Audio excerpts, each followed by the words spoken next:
Que les gars, j'espère que vous allez bien. C'est Elvin Chorere aujourd'hui pour une nouvelle vidéo. Mais avant que la vidéo ne commence, je vous laisse exactement 5 secondes pour sortir toutes vos vannes sur ma coupe de cheveux.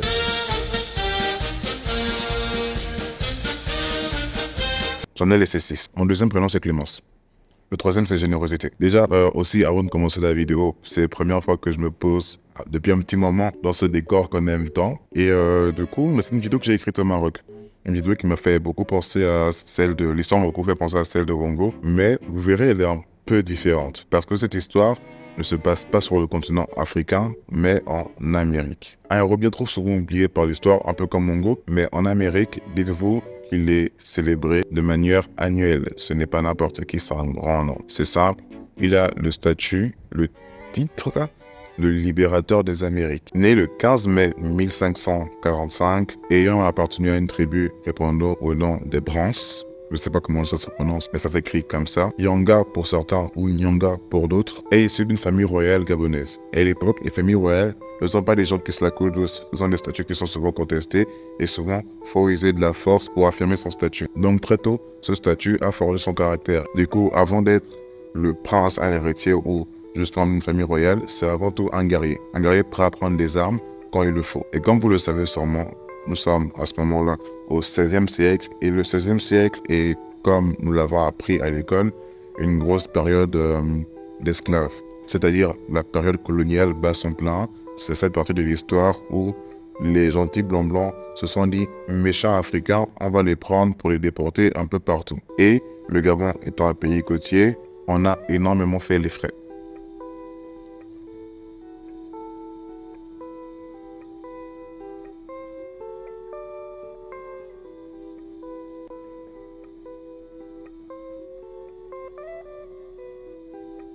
Mais n'allez pas croire qu'ils s'arrêtaient au pays côtier. Bien sûr, ils rentraient dans les pays, ils rentraient dans le cœur de l'Afrique et des millions de Noirs ont été déportés de chez eux et ont été transformés en esclaves aux quatre coins du monde. Tant que tu avais la peau noire et qu'ils t'estimaient assez robuste, ils te prenaient pour faire de toi un esclave, homme comme femme. Les plus faibles ou les plus minces, ceux qui étaient du coup pour eux inutiles, qui ne pouvaient pas servir d'esclaves, étaient juste abattus comme la chèvre durant l'Aïd. J'espère que je ne me trompe pas de fait, ne jetez pas la pierre. L'un des endroits où les esclaves étaient le plus déportés était bien sûr le continent américain. Je pense qu'on a tous vu ce truc, le commerce triangulaire quand on était en troisième. Les Européens venant en Afrique prenaient des esclaves et les amenaient sur le continent américain. Et pourquoi je vous parle de tout ça?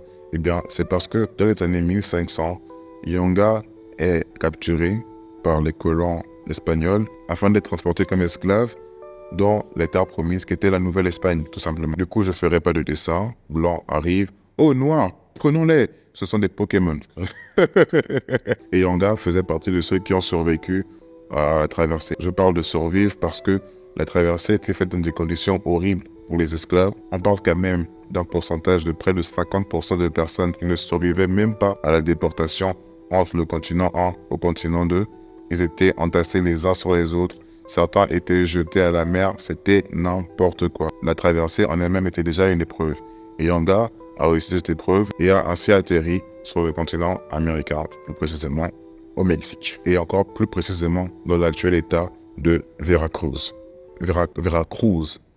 Je ne sais pas. Verra dire qui verra le dernier à Veracruz. Et le truc à savoir, c'est que les esclaves perdaient toute leur identité. Tu pouvais t'appeler Yanga ou Obam.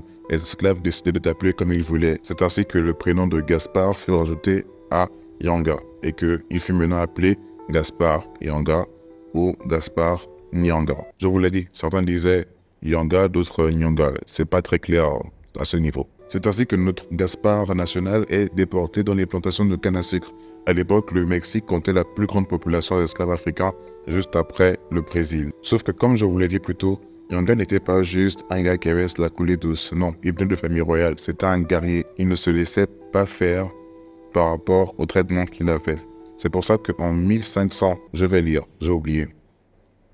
En 1570, tout juste âgé de 25 ans, il décida alors de créer une révolte avec d'autres esclaves et de tenir tête aux Espagnols. Du coup, comme je disais, ils prirent la fuite et décidaient d'aller se cacher dans un volcan qui répondait... Bon, je vais encore lire, pardon. Le volcan répondait au nom de le pic d'Orizaba. Voilà, pic d'Orizaba. C'est ça là. Et il n'avait pas choisi cet endroit par hasard. C'est tout simplement dû au fait que pour lui, c'était un endroit assez stratégique. Parce que c'était dur d'accès pour les Espagnols, qui n'avaient pas du tout les mêmes conditions physiques qu'eux. Mais aussi parce que, étant un volcan, une montagne, du coup, il était en hauteur. Il pouvait ainsi voir les gens venir depuis le bas. Et d'ailleurs, par la suite, on trouvera un nom à cet acte, l'acte de fuir, d'abandonner les colons, tout ça. On appellera ça le marronnage. Et les esclaves qui pratiquaient le marronnage étaient appelés des marrons. Du coup, après leur marronnage, Yonga et les esclaves qui étaient avec lui, du coup qui ont fui avec lui, ont développé une réelle civilisation au sein de leur montagne telle des gorilles. C'était devenu un vrai point de repos pour tous les esclaves qui arrivaient à fuir, c'est-à-dire le mot était passé, tout le monde savait que quelque part là autour des collines, il y avait des esclaves qui avaient réussi à fuir et qui avaient réussi à créer leur civilisation. Du coup, tous les esclaves qui arrivaient à fuir et qui arrivaient à se rendre là-bas trouvaient un certain repos, une certaine liberté. Sauf que vous l'imaginez bien, les Espagnols n'ont pas juste laissé ça se passer comme ça. Non, vous n'êtes pas libre parce que on a dit que non. C'est ça la raison. Mais revenons. Comme j'ai dit, pour Yonga, ça marchait assez bien. D'ailleurs, leur civilisation avait eu un nom. Je pense que c'est les colons qui avaient donné le nom, vu que le nom est en espagnol. San Lorenzo de los Negros. J'ai l'accent. Un petit note sur 10 dans les commentaires. En français, ça veut dire Saint-Laurent des Nègres. Enfin, des Noirs. Ils vécurent ainsi pendant 30 ans. 30 ans, entre guillemets, de paix. 30 ans où ils étaient dirigés par Gaspard. La société tournait grâce à de l'élevage, l'agriculture, de la chasse aussi, et aussi par le pillage des caravanes qui passaient non loin de leur colonie afin de voler leurs biens et de pouvoir les revendre, des trucs comme ça. Il y a eu une vraie organisation qui s'est créée au sein de la société, une société qui était gérée par Gaspard. Sauf que comme j'ai dit, c'était 30 ans de, entre guillemets, paix, parce que durant tout ce temps, les Espagnols ont essayé de récupérer leurs esclaves, c'est-à-dire ils essaient d'aller les attaquer, essayer de faire des raids afin de récupérer les esclaves qui avaient eu à s'enfuir, sauf qu'ils n'avaient gagné aucune bataille, jamais, jamais, jamais, comme je l'ai dit, un peu comme dans l'histoire de Wongo. Ils ne maîtrisaient pas trop, c'était des montagnes, des collines, tout ça, et surtout que Gaspard et ses hommes pouvaient les voir arriver à l'avance car ils étaient haut perchés comme le maître corbeau sur son arbre qui tenait en son bec un fromage.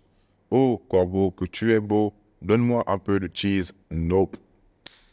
Jean de La Fontaine. Sauf que tout ça finit par déboucher sur quelque chose de plus gros. Ce n'étaient plus les petits raids afin de récupérer les esclaves. Non, cette fois, les Espagnols décident de déclarer une guerre à Gaspard et ses hommes. C'est ainsi que, je vais lire le nom, un soldat espagnol du nom de Pedro González de Herrera, à la tête d'une unité de 550 membres, entreprit une bataille contre les Marrons. J'ai lu toute la phrase. Mais du côté de Gaspard, les années sont passées. C'est-à-dire, maintenant, il a un certain âge. Du coup, il ne peut plus se permettre d'être en premier lieu au front avec les autres. Donc, c'est un homme répondant au nom de Francisco de la quoi? De la Matosa.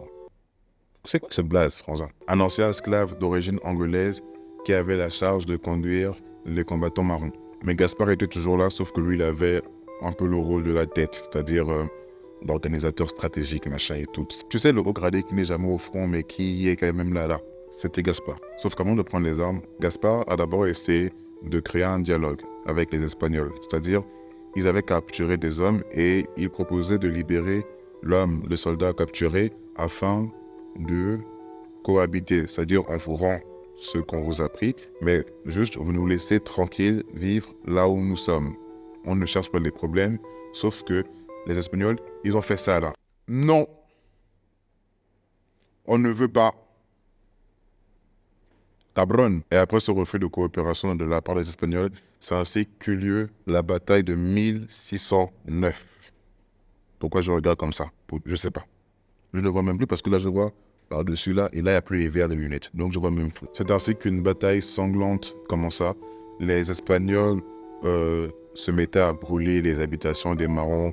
C'était beaucoup de pertes de deux côtés. Mais à chaque fois, les Espagnols avaient plus de difficultés. Un peu comme dans l'histoire de Wongo, ils ne maîtrisaient pas les terres, alors que du côté de Gaspard et de ses hommes, ils avaient eu le temps de s'habituer aux terres, aux forêts. C'était chez eux que se passait la bataille. Ils jouaient à domicile. Ok, c'était le camp-nous. Technique tout le temps. Nous camp, on joue sur le nous camp. C'était ça, tu vois. Du coup, les Espagnols étaient plus en difficulté, mais ils refusaient quand même d'abandonner. La bataille dura encore pendant plusieurs années, mais comme je vous l'ai dit, les Espagnols perdaient beaucoup plus que le groupe de Yanga, qui avec le temps s'était beaucoup agrandi, s'était développé et s'était renforcé, on va dire. Du coup, la bataille, après avoir duré pendant plusieurs années, les Espagnols décidèrent alors de finalement accepter une trêve. Et c'est ainsi qu'en 1618, un accord fut alors signé entre les deux parties. La convention imposée par les rebelles était la suivante. Ils demandèrent à ce que tous les esclaves soient libérés et que leur territoire soit contrôlé par la famille de Yanga. Les sources divergent un peu par rapport à la mort de Yanga,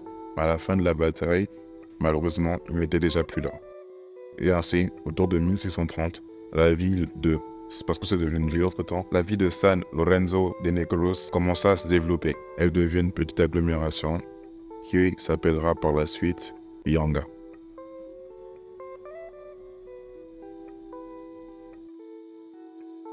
Et une statue de Gaspard Yanga y a été érigée en 1970. Et dans cette petite agglomération, répondant aussi au nom de Yanga, chaque 10 août de chaque année, un carnaval y est organisé pour fêter la victoire des esclaves, la victoire des marrons face aux colons espagnols. C'était l'histoire de Gaspard Yanga. Une histoire que je trouve folle. Une histoire que je trouve folle et que je trouve surtout très intéressante. Ça montre à quel point les Africains peuvent être obstinés. Même après avoir été déportés du côté de l'Amérique, ils n'ont décidé de rien lâcher et de continuer de se battre. Et cela leur a été rendu. C'est une histoire que j'ai beaucoup aimé découvrir, que j'ai beaucoup aimé écrire. Et j'espère qu'elle vous a plu. Et je pense qu'on se retrouve très bientôt pour une prochaine vidéo sur cette chaîne. Je dis ça à chaque fois, mais normalement, là, c'est censé être vrai. On se dit bye bye. Les amigos vivent la vie et les gens qui vivent. Parce que sans la vie, ils ne vivront pas.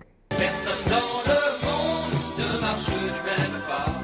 Et même si la terre est ronde, on ne se rencontre pas. Les